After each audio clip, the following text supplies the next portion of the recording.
According to a study published in the National Institute of Health, more than 70% of therapy clients that reported negative effects developed a dependency on it and were unable to self-regulate when faced with real-life adversity.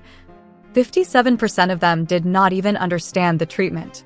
With the increasing trend to bridge the gap between mental and physical health therapy, that was historically only used to treat mental illness. As a society, how do we measure its effectiveness? Are relationships getting better or worse? Are people happier? Are friendships tighter? Are families bonding? Are marriages stronger? Or, for healthy adults who are not struggling with mental illness, can the misuse of therapy become toxic, doing more to divide relationships instead of uniting them? Unlike financial management, where advice is in the numbers and can be judged with basic calculations like 1 + 1 = 2, human psychology that combines the body, soul, and spirit is much more complex, with predetermined personalities, free will, self-actualization, and subjective life experiences. So, we learn the lessons by pooling psychology and the science of human biology, with both statistics and the principles revealed through case-by-case studies, like this one. ABC News In Depth published a story detailing the methods one psychologist used to groom her client. According to family and friends, the client was known for her compassion and warmth. Described as an empath, a person highly sensitive to the emotions of others, she was recognized for shouldering the burdens of their problems. After the death of her parents, when she needed to seek support for herself, she sought professional help from a licensed therapist. When therapy ended, the professional relationship turned into a personal friendship. At first, the role switch made sense to the client's friends and family when her relationship with her former psychologist flipped, so that the client was now providing support to the therapist. That was who she was. She loved helping people. But by the time this chapter was over, the client had divorced her husband, married her therapist, and distanced herself from her children. All before her life unexpectedly ended in 2020. But the family felt like something was off.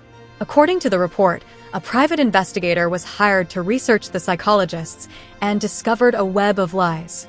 The therapist's social media profile included fake photos, fake experiences, and fake family. After the patient started therapy, the psychologist allegedly mirrored her life to look similar to the client's life, using emotional attachment for psychological grooming. The family believed the relationship had been built and maintained on deception, a social media persona created by the therapist. According to Statista, in 2023, around 59.2 million adults in the United States received treatment or counseling for their mental health. That's more than double the number seeking treatment 20 years ago. While therapy is widely recognized as a valuable tool for personal growth, healing, and emotional well-being, in certain circumstances, therapy can become toxic, leading to harm rather than benefit. Lack in anything becomes everything to the person in need. In both personal inner circle relationships and professional outer circle services, on a compromised spectrum, as seen from youthful toddlers to mature adults, some people are natural givers, while others are extreme takers, with minimum thought of a giver's well-being. To achieve a more balanced flow of both offering ourselves to others and receiving from them, we must first understand the basic concepts of how Maslow's hierarchy of needs relates to lack and sufficiency in every human being, preferably before inviting outsider therapy advice to influence one of the internal hierarchy's most valuable resources in the human mind. Therapy is an outer circle, transactional relationship where money is traded to a business for psychological advice.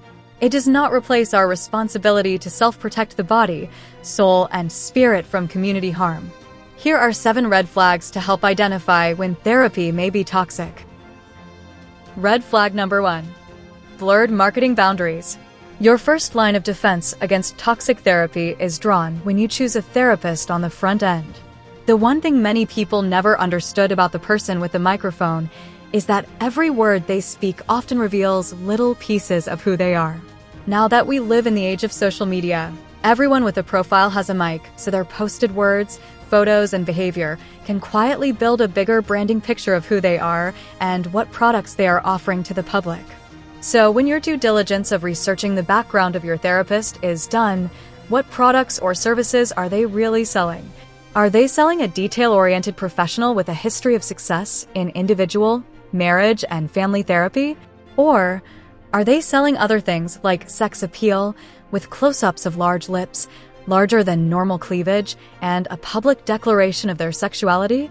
Watch out for the lack of boundaries when vetting a therapist on the front end. Therapists who blur marketing boundaries may reveal a lack of self-control and a deficiency in professionalism, which may pose a higher risk of blurring other lines too. Red flag number 2. Pushing a personal agenda. Good individual and group therapy is centered around the client's needs and goals. However, some toxic therapists may use counseling to impose their own beliefs, whether religious, political, or cultural, onto the client. For example, while a balanced therapist may encourage and offer tools to develop a marriage based on both emotional attachments and the give and take of a financial partnership where the unique needs of each individual are met, some therapists may use their cultural beliefs to promote a more transactional relationship, minimizing the importance of emotional connections. Historically, in some cultures, marriage was treated as a business deal, with men trading power, social status, and financial gain for a woman's beauty, submission of autonomy, and legacy through child rearing. Unable to separate the therapist's personal beliefs from the client's, humanistic psychology funneled through that transactional marriage belief system will often produce therapy tools that heavily lean on those transactions. In this belief system, emotional attachment was often an unnecessary distraction. While that may work in some socially engineered cultures where divorce is frowned upon and emotional oppression is both accepted and expected, it may not work for those in different communities with a different belief system with the expectation of emotional availability. An after-divorce study published in Denmark listed the top reasons for divorce in this more financially balanced community, summed up as emotional detachment, with lack of love, lack of intimacy, lack of sympathy, and lack of communication, all leading to marriage participants growing apart. For the long term, beyond the financial, social status, beauty, and submission transactions, lack of emotional attachment has proven to be a major culprit, not only in the breakup of marriage, but also in producing a culture that seeks these emotional needs from the outer circle community that's designed for innovation and progressive teamwork. This example is only one of the many ways that pushing a particular cultural, religious, or political agenda in therapy is a red flag that could leave the client unprepared for mutually satisfying relationships. Understand your therapist's background to recognize when their personal agenda is guiding your results. Red flag number 3 is when therapists overshare. Therapy is an outer circle transactional relationship, with the client exchanging money for one-sided mental health treatment that is designed for the client only. Ethical therapy is built on transactional professionalism and respect. Toxic therapists, however, may cross these boundaries through excessive self-disclosure. While occasional snippets of personal sharing can foster connection and empathy, over-disclosure by the therapist may shift the focus away from the client's needs and make therapy feel more like a conversation, rather than a structured support system designed to focus on the patient's well-being. Clients are not signing up and paying their hard-earned money to be a listening ear for the therapist's personal issues. Social media has normalized oversharing, as trends encourage public consumption of personal, romanticized lifestyles instead of useful services being offered to the community. Some therapists who lack self-awareness and boundaries may blend this habit into their practice. Clients may feel pressured to prioritize the therapist's feelings or even take on their emotional burdens, disrupting the client's healing process and causing confusion over the roles in this transactional, outer circle relationship. Online profiles speak volumes with oversharing, like when a therapist's professional profile is more personal, with their family or vacations, instead of therapy-related information, like services offered, mental health statistics, or encouraging quotes that aim to offer a positive outlook to the people they serve. Oversharing personal information is a red flag that should be investigated further to ensure therapy remains client-centered, effective, and safe. Red flag number 4. Dismissing trauma responses. Trauma-informed care is essential in therapy and takes many forms in modern life. A therapist's role is often to help clients process emotions, experiences, and behavioral consequences, not to judge or disregard them.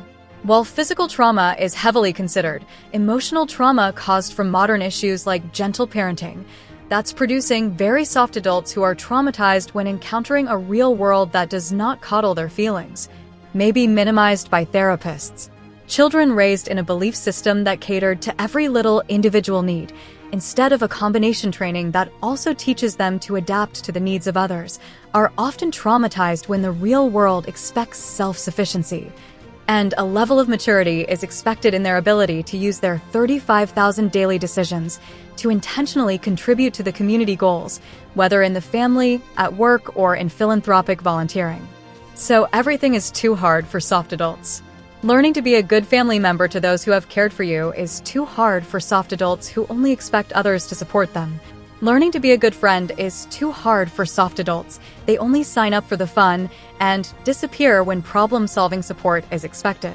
Learning to contribute to the community that has provided food on the store shelves, built housing for purchasing, and provided work and career options is way too hard for soft adults. It's not the corporate community's responsibility to re-raise these soft adults from Toys R Us forever kids to mature adults, so society depends on therapy to correct these faulty belief systems. Gentle adult trauma is very real and runs very deep when a person is raised for more than 25 years in a faulty set of beliefs and are surrounded by peers who support these soft narratives. A toxic therapist may disregard soft trauma reactions, tell a client to just get over it, or push exposure therapy too aggressively. No matter how immature it may seem, this invalidation can leave a soft person feeling unheard, gaslit, and reluctant to open up any further. Recovery from these types of psychological belief systems take time, and dismissing trauma responses to real-world accountability, like those caused by unbalanced versions of gentle parenting, can lead to re-traumatization rather than recovery, leaving the community with a group of even softer adults unable to solve their real-life problems. Red flag number 5. Encouraging trauma identities. When therapy is poorly conducted, it can inadvertently reinforce trauma identities by framing a person's suffering as the core basis of their permanent identity, rather than as a life experience to process and then move beyond. Instead of fostering resilience and growth in the human mind, willpower, and emotions, bad therapy may encourage clients to repeatedly revisit painful memories without the constructive guidance needed to progress towards wellness, leading them to define themselves primarily through their trauma. In a culture that is showing extreme signs of a form of starvation for both validation and attention, everyday life growth opportunities are being relabeled to develop additional trauma identities. Some therapists may unknowingly validate dysfunctional coping mechanisms or overpathologize normal emotional responses, reinforcing a client's sense of victimhood rather than empowering them to heal. In extreme cases, a therapist's biases, unchecked assumptions, or lack of skill can distort a client's self-perception, making their trauma an inescapable part of who they believe they are, rather than something they can integrate as a learned life lesson to eventually transcend beyond. Red flag number 6. Encouraging toxic dependency. While support with tools like talk therapy is key to help clients cope with real-life problems, methods like cognitive behavior therapy, which is often used for healthy adults who are not suffering from mental illness, should also empower clients to develop their own critical thinking skills and make independent choices, rather than fostering dependence on the therapist to tell them what to do. With the exclusion of humanistic psychology over the 12 years of grade school, most people depend on their peers to shape their personality, beliefs, and values. This is why you can usually go on social media and see which groups a person is in, and oftentimes track their slang language, their physical presentation, and their overall worldview to the influence of the individuals who are leading the groups. While most regular people don't really think about this and are just looking for belonging in a community or fans and followers to boost their self-esteem, some transactional therapists are looking for permanent financial subscriptions to put on automatic renewal for long-term wealth building. If a therapist instills the idea that healing is impossible without their particular guidance, it can lead to a continued emotional reliance rather than personal growth and adult-like resilience. This creates an unhealthy dynamic that undermines both self-confidence and self-sufficiency. However, some people refuse to critically think, rejecting independence, and will always find a new person to make their adult decisions for them, saving their time for childlike play. With a view like, "I don't want to grow up, I'm a Toys R Us forever kid," oftentimes, it may take parents or therapists decades to move this failure to launcher from a child in a grown person's body to a contributing adult. So never mistake a client's free will to reject growing up, with a therapist guiding them to permanent dependence on counseling. Using psychological methods like talk therapy with cognitive behavior modification tools, without understanding a client's physiology with medical history and current diagnosis, can also lead to toxic dependency on the wrong type of treatment. According to the Cleveland Clinic, many physical conditions, disorders, and medications can cause symptoms that often mimic psychological disorders. Without working with your medical team to test and understand how physical conditions are affecting your ability to think, behavioral therapy alone may be a temporary, external band-aid that never addresses the real problem. Red flag number 7. Offering one-sided relationship advice.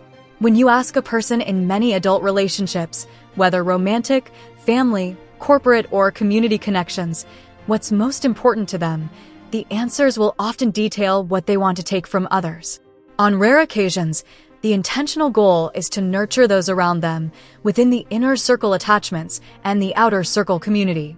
Therapy can be a breeding ground for narcissistic individualism, with clients looking to be heard and willing to pay for it to dodge practicing the art of listening to others.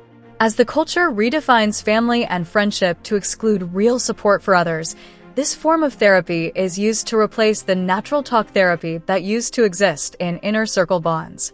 Without considering collective experiences and underlying motivations, therapy focused on one-sided individualism can unintentionally validate unhealthy narratives, creating an echo chamber for promoting selfish tendencies.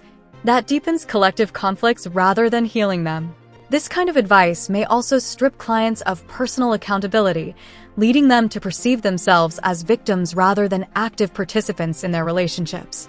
Effective therapy should encourage self-care, self-reflection, open communication, and a balanced perspective in the art of nurturing others, ensuring that clients develop the skills necessary for constructive and reciprocal relationships, rather than relying on skewed guidance that could further divide instead of uniting. In conclusion, 70% of therapy participants who reported negative effects developed a dependency on it. So how will you measure its effectiveness and ensure independence?